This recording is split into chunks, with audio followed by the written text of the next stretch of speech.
Hey everybody, it's Saturday edition of the PB Podcast. This is Silas Knowles, the ZB Pirate. How's everyone doing? How's everyone relaxing? For most educators and administrators out there, it is a 3-day weekend, so I hope y'all are taking that rest, taking that necessary break, get recharged, come on back. A lot of us, 3-day weekend. I have a 5-day weekend, sort of. We got 2 institute days tagged on the back end of it, so kind of, sort of, but the students have a 5-day week. We got a 3-day week with 2 institute days. So a lot of planning, a lot of things going on. One thing, little piece of business, Pushbound Consulting. This is the PB Podcast sponsored by Pushbound Consulting.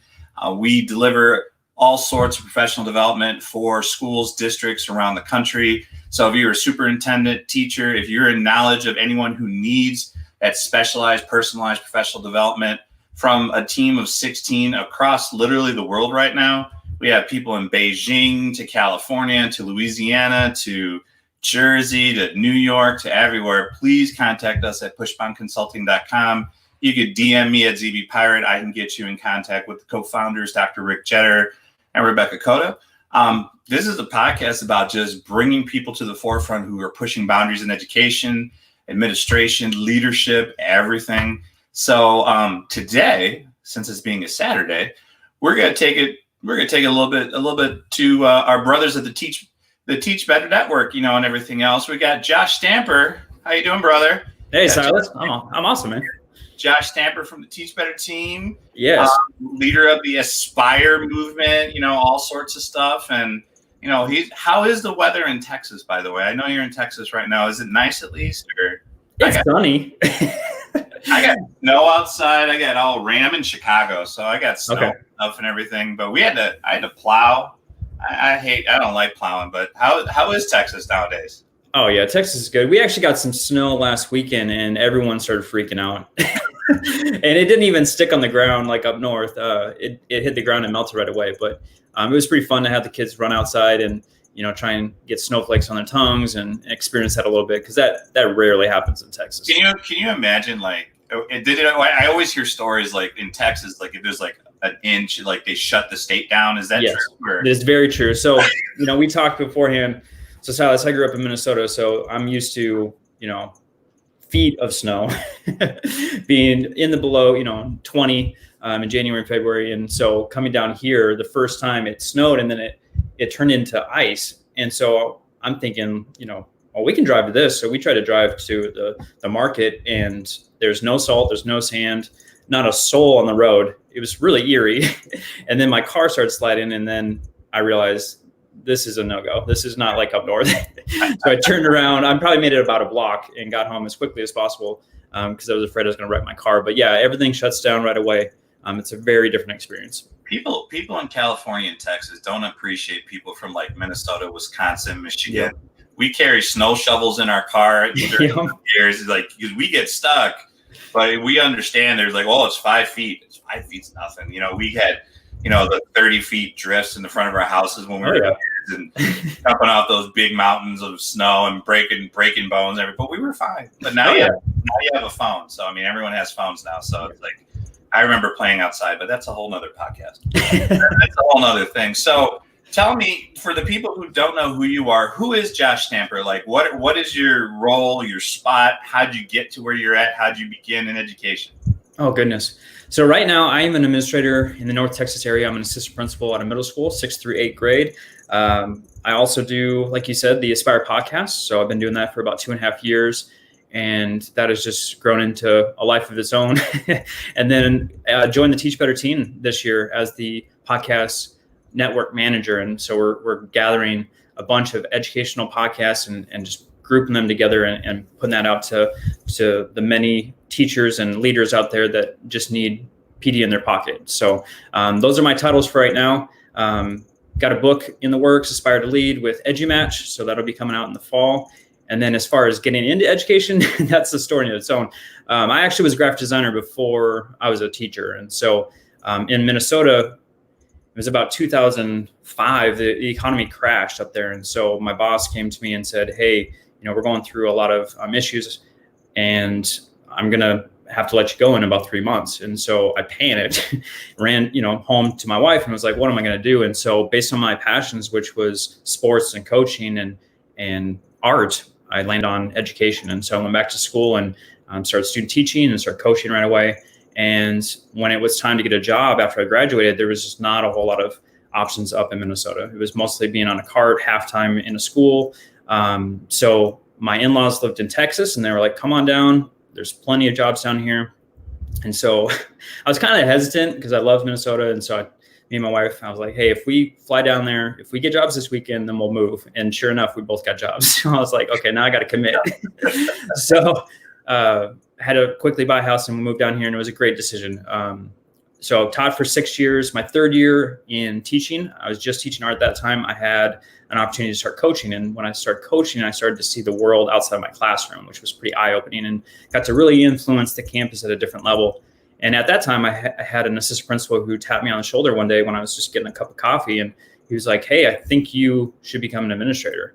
And I laughed at him because at that point, I was only a teacher for 3 years and I just started coaching. I was completely overwhelmed and just trying to learn the job. And so I took that to heart. And after some conversations with various folks, I decided to go and enroll into a master's program. So 2.5 years later, I got the opportunity to be an administrator and started as a dean of student at a Title I school, learned a ton in that job. And then from there, I got promoted the following year, and I've been an assistant principal this is my 8th year. Wow, that's very cool. Very cool. I mean, that's the thing though. It's like sometimes I started teaching 8 years. I'm 46. I started teaching 8 years ago.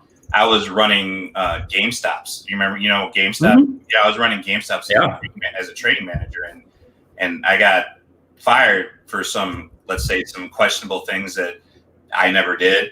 Sure. I really think someone above us pushed me that way to get me into education. It's like, hey, you need to leave that. And then ever since I've been here, I've been in Chicago. I've, 8 years in, I've gotten this podcast going, just getting a lot of educators, talking and, really learning from everyone and just really trying to ride this till the wheels fall off, man. That's basically what it is. Tell me about Aspire. How did Aspire come about, the Aspire podcast and everything else? Sure. So in my last district, I had the opportunity to work with 5 amazing assistant principals on building a leadership program. And so at the time, the district didn't have anything to really build up our aspiring leaders and get them ready for the next transition from teacher to administrator, or teacher really to any leadership position, counselor, team lead. And so what we got charged with was to build this program. And we just were really focusing on how can we build something that's not your typical program, that we're actually giving them experiences to get out of their classroom, off their campus, and to experience things that they've never done before. And we brought a lot of guests in, a lot of principals and district administrators, not only from our campus, from other places in the surrounding area. And we just got so much wonderful feedback, and I just love that program. So we got to do that for 2 years. And then after 2 years, the district said, okay, this is working so well, we're actually going to take it over. And then the administrative building started to build that program from there. And honestly, I longed to keep doing that, and I didn't know where my outlet was going to be. And had a chance to go visit Todd Neslony of Kids Deserve It down in Texas, and good friends with him. He was actually working on his podcast at the time, the Kids Deserve It podcast, and I got to see behind the scenes. And afterwards, it was like, I just fired off a million questions at him, like, how do you do this? Who are you with? Who are you hosting with? How do you get your guests? And from that conversation, he's like, well, you should do it.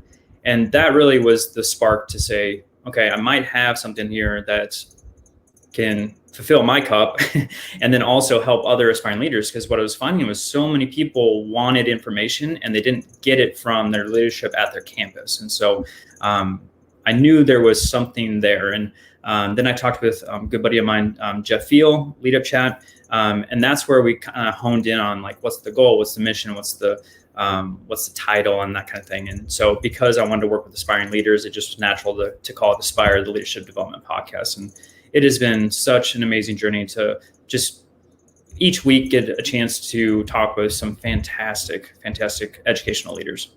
Yeah, I see. I mean, I got it on my other screen. I see the last, you got Hans and CJ Reynolds. Yeah. You got some people on there that are just heavy hitters right now and what we need for education. I mean, definitely within what we got going on, and just to kind of guide the way of what leadership is and everything else. But yeah, that's very cool. I mean, where do you see Aspire going from here? I mean, like you've built this, it's become its own thing. Like, where do you see the next step?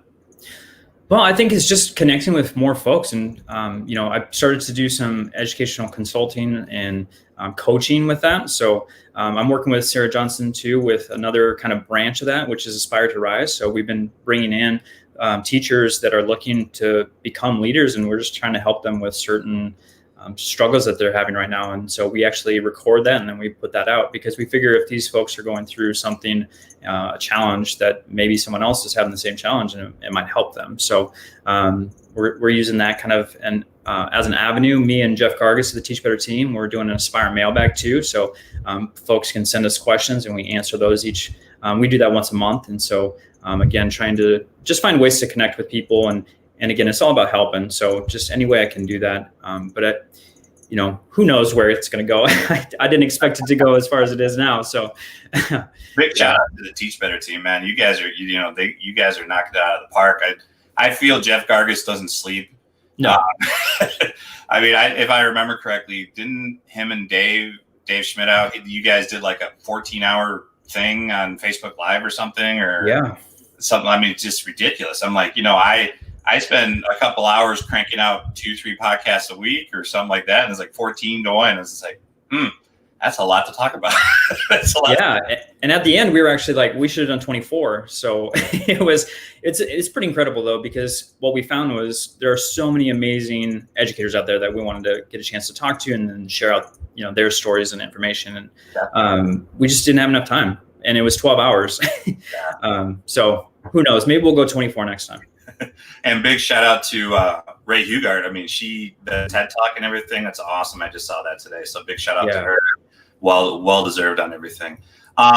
So when it comes to what you do and your position that you're in and everything else, how do you think COVID and the pandemic and everything with education really affects leadership? Like, I mean, when it affects leadership and affects how leaders react to certain things?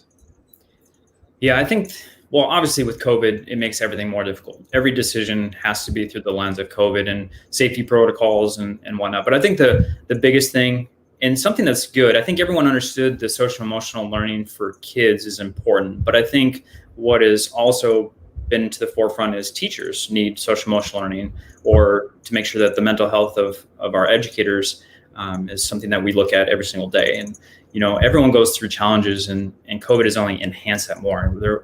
We have had so many people affected by COVID and illness and death, more so this year than ever before. And I don't know if that's a coincidence or if there's a link or not, but I know it's something that multiple campuses are dealing with. And so, how are we giving them resources? How are we helping them through that? And because our campus is doing in-person and they're doing virtual, it's like a 50-50 split. That's twice as much work on our teachers. So it's a matter of how much can we take off of their plate so they don't burn out, because if they're burnt out, they're not going to be able to give anything to our kids. And so I think that's the biggest thing as leaders this year, is trying to make sure that everyone that's working in our building is good mentally, and we can take something from them so that they can get through each day. I love the fact, like, I have 4 kids. I have 4 girls, and they go to a local district nearby. And like 2 are in elementary, 1 and 2 are in middle. They both have different types of schedules that they're doing. So in one district, 2 different schools having two different things. My school, where I teach high school, we have a completely different thing that we're doing. Why do you think we don't all, like from Texas to Minnesota to Chicago, why do you think we don't all like incorporate the same plan during this time? And I mean, why can't we just take the same plan and all run with it instead of going, because I'm sure your plan is different from our plan, is different from down the street. I mean, why is that? I mean, why do you think? Well, I think it's a societal issue and a country issue. I mean, each state, let's even go to something completely different, which is certification, right? I had to go from Minnesota certification to Texas certification. Right. My certification in Minnesota was 20 times harder, but it didn't count than Texas. I had to take a new state Texas certification test, right? I had to pay the money, and it was so much easier than the Minnesota one. well, why do I need to do that, right? Shouldn't a teacher in Minnesota be able to teach in all 50 states? And that's just one example. You can go to state testing. Why is Texas state test its own entity and it doesn't exist anywhere else, right? So the collaboration piece, I think, is an issue. And granted, I understand each community has their own problems, but I've worked at 4 different campuses in 2 different districts in some of the lowest, areas and the highest areas. And guess what? Every community has the same problems, high or low, right? People have depression, people have drug addiction, whatever, divorce, you name it, it's happening. It doesn't matter your economic status or, your ethnicity or religion. It's happening to everybody. It's in an American society. And so that's something that I wish happened more, is that more states are collaborating with each other so that we can get a unified front. Because if someone is doing something better, why would we not replicate that somewhere else? Right. I mean, and that's the thing. It's just, I see so many other school districts doing things that I wish we were doing, and that we can take it and just bring it with, man. It's one of those things. It's just, I hope we never go through this again. But if we did, I mean, Lord knows the variant. I'm sure you heard about the variant strain or whatever. I mean, they will put that out to the side. I don't even want to give that the light of day. But, if we ever went through something like this again, I hope we can learn from our mistakes from before and move forward. When it comes to what you've learned in education from 2020 to 2021, since we're so close in January, what are you taking from what you learned in 2020 and really applying it to 2021 to do differently that you've seen in 2020? I think in 2020, January of 2020, I think we were really focused on all of these different initiatives. And I think 2020, like with the pandemic piece, what we realized is that we can't just force all of these new things on teachers, that we need to scale it back and really focus on one thing and be great in that one thing. And I think, again, it kind of coincides with the social emotional learning piece. I think all of this is making us reassess a lot of our practices. And, some really good things have happened. And I know I hate saying that because there's a lot of terrible things that occurred with the pandemic, but some of these practices that we're having to put in place because of COVID, it's kind of bringing to light that some of the traditional things that we were doing wasn't best. So, now that we're going to be done, we're really having some conversations of why would we go back now when we're seeing success with these new practices. For instance, lockers. In the middle school, lockers are just the worst. Let's be honest. And, now our kids have backpacks, they have all their things. Well, our tardies have gone way down. Our kids have all of their supplies. Everyone's getting to class immediately, which means that they're building relationships more with their teachers, and they're getting into the lesson quicker. And there's all of these things. It's a domino effect because of one thing: no lockers, right? Students aren't just hanging around, have that social time to, get in trouble, that unstructured time. They're making better decisions. So there's just all of these things that are happening, and that's just one of many examples where we're trying to reassess and say, okay, what after the pandemic, after things go back to normal, whenever that may be, can we keep these things? And whatever we keep, let's make sure that they're a staple, and our initiatives are not 20 initiatives, it's just one initiative. Right. I wish that was the case, man. We go back and there's so many different things that we got to do. I mean, with us in particular, our days split with student choice being in person and remote, and we teach the same thing to the morning kids as we do the remote kids, like the in person. But you kind of look at it, you're just like, the initiatives that they put forward, the morning kids, is that it's student choice. So you can come to school at 7:50 in the morning or stay asleep until 11 o'clock and do it remote. I'm just like, I was a kid, you were a kid, I'm going to stay asleep.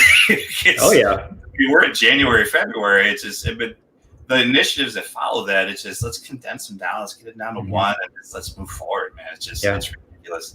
So coming up for us, for both of us, because I know you and I are both of us, what do you think about the 100? Oh, I'm so excited, man. Silas, this is such an amazing group of educators that have been put together in one book. And so, just going through the topics, obviously I haven't read every single chapter, but I know the topics that are at hand, and man, it's going to be impactful. I think, some people might see the word stop and get a little bit afraid, but that's really not what it's about. It's about pushing ideas of what are some things that we have done in the past that we need to maybe change. And, if you have that mindset reading it, it is just going to really be a powerful, powerful project, and I'm really looking forward to seeing the reaction of the readers, and then seeing how it's impacting schools around the country and around the world. And with that being said, I haven't. Well, first things first, I'll share with you. I don't know if you've heard from another show that I've done. Dr. Jetter, who is the man who's, for everyone listening, Dr. Jetter, who's the man who's compiling this, 762 people actually put forth interest in this project. Wow. Pushbound Consulting is putting out the biggest collaborative effort in a book that I've seen, I think, ever. Mm-hmm. And he had to make cuts like a soccer coach. He's like, I had to make cuts like a soccer coach. Just highlight these up. No.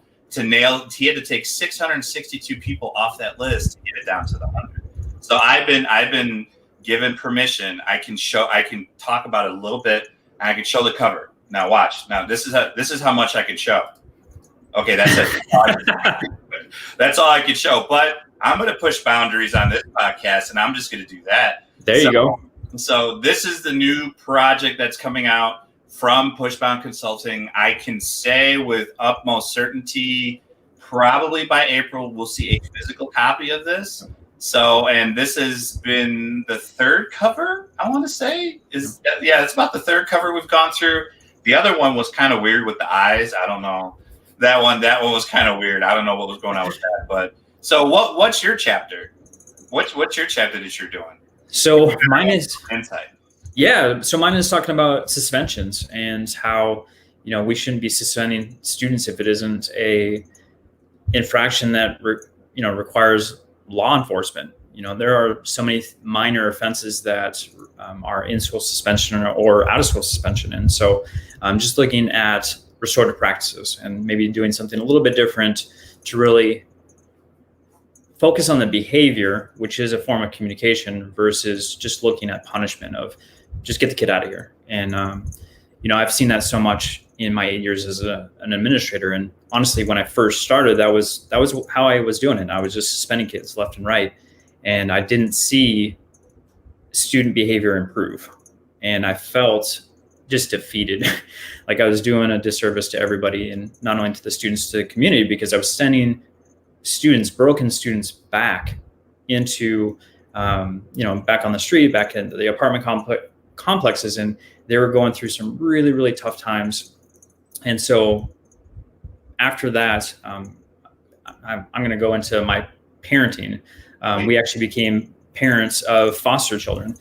So I have 2 biological children. I have 3 adopted kiddos. And so when I went through the foster care process, I had an opportunity to go through, me and my wife, through a trauma-informed seminar, and with Texas Christian University. And Dr. Purvis, she's amazing. God rest her soul. She passed away a couple years ago, but she had just an amazing program that really focused on what occurs with students that have trauma in utero, going through things, to, not having food on the table, to physical abuse, to sexual abuse, to just neglect. Neglect is one of the largest forms of trauma that our students go through across the country. And so because going through that process with my wife and that training, it totally changed my outlook as an administrator. And I just realized that I wasn't really focusing on the needs of the student. If you suspend a kid, you isolate them, that doesn't really do anything. Right. What are they learning? They're learning that they are just to be away from everybody else, right? That you don't want them. And honestly, the thing that touched me the most was in that training, they were talking about a timeout as a parent versus a time in.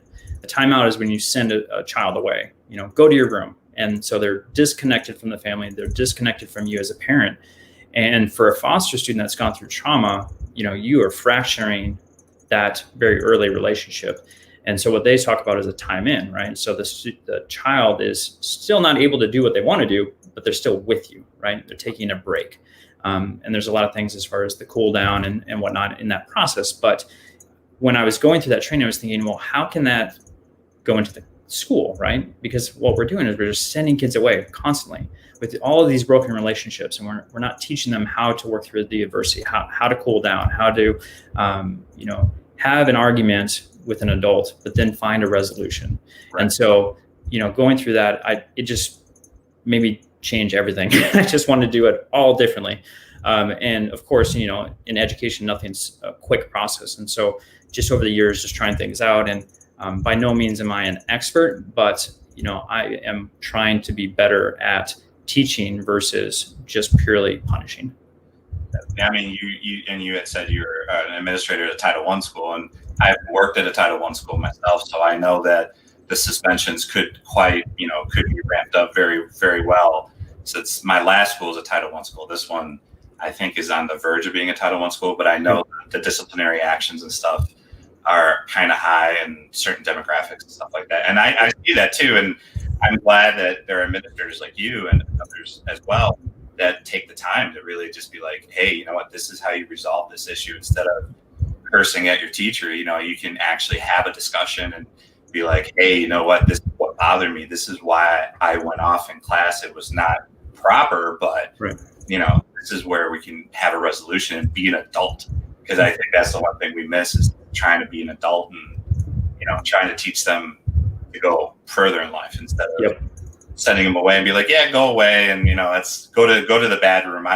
Ours is ISD. I know everyone has an acronym. Yeah, an acronym for their room. There was another school had SILE, and another school, my school has ISD, but it has to be in the basement away from everyone. I'm just like, we need to change that. Yeah. We need to change that room. So, Josh, I appreciate you, brother. I want to be mindful of your time today as well. Socials, anything that you want to put for social media out there so people can follow you? Yeah, definitely. So my handle's right there. So Twitter and Instagram is Joshua_Stamper. And then you can find me on my website, joshstamper.com. Excellent. And then you got your book in the fall. Yeah. And the then Did You Match? And any other project. What's the title of it again? Aspire to Lead. Ooh. I was talking to a teacher an administrator yesterday, Chris Dodge from Massachusetts. We're trying to get him to write a book, Principling in the Pandemic. And he's going to have me do the foreword. I said, I'd do the foreword. It'd be for free, not a problem. Just, give me that call out in the book and we'll be good. Well, Todd Nesloni is doing the foreword for my book. And it's really just about my journey from teacher to administrator and all the different landmines and things that I had to go through. So I'm excited, and it's going to correlate with the Aspire podcast too. Very, very cool. All right. And for Josh, I do appreciate your time. Having you on the show definitely is very cool hearing about the Aspire podcast and what you do and what you do for our students out there. Appreciate it, Silas. So everyone else for Pushbound Consulting, this is the PB podcast. What are you guys doing? Educators, administrators, superintendents, what are you guys doing to push the boundaries of your classroom, either if you're in person or virtual? And just remember, we are here for our students. Josh, be safe, brother. We'll talk soon.